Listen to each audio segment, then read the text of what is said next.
One of the main challenges facing the Eurozone is inflation, which has reached a record high of 9.9% in October. This means that the prices of goods and services are increasing faster than the incomes of consumers and businesses. Inflation erodes the purchasing power of money and reduces the real value of savings and investments. It also creates uncertainty and instability in the economy, which can hamper growth and job creation.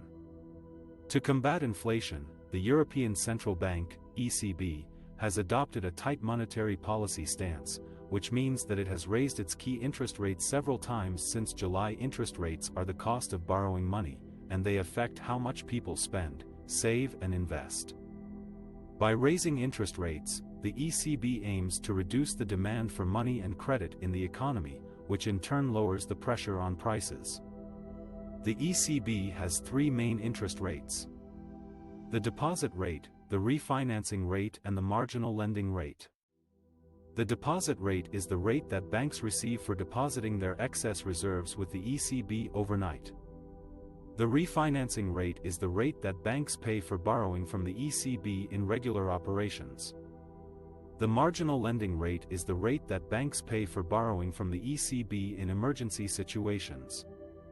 The ECB has raised all these rates by a total of 2 percentage points since July 2021, from -0.5% to 1.5% for the deposit rate, from 0% to 2% for the refinancing rate, and from 0.25% to 2.25% for the marginal lending rate.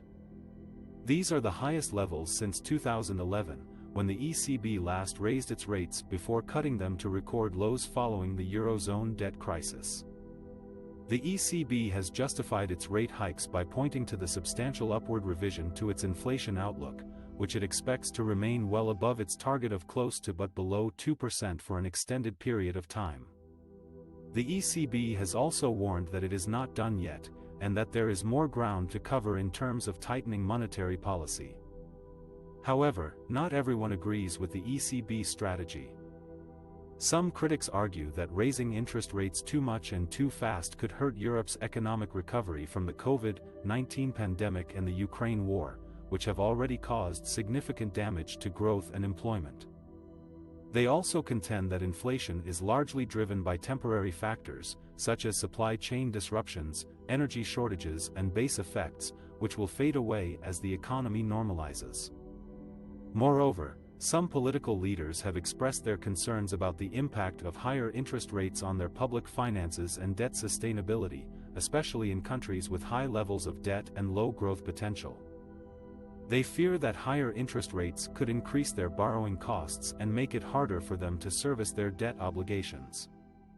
Therefore, there is a delicate balance that the ECB has to strike between controlling inflation and supporting growth in the Eurozone. The ECB has to monitor closely the evolution of inflation expectations and economic conditions, and adjust its monetary policy accordingly. The ECB has also to communicate clearly its rationale and intentions to the markets and the public, and maintain its credibility and independence as a central bank.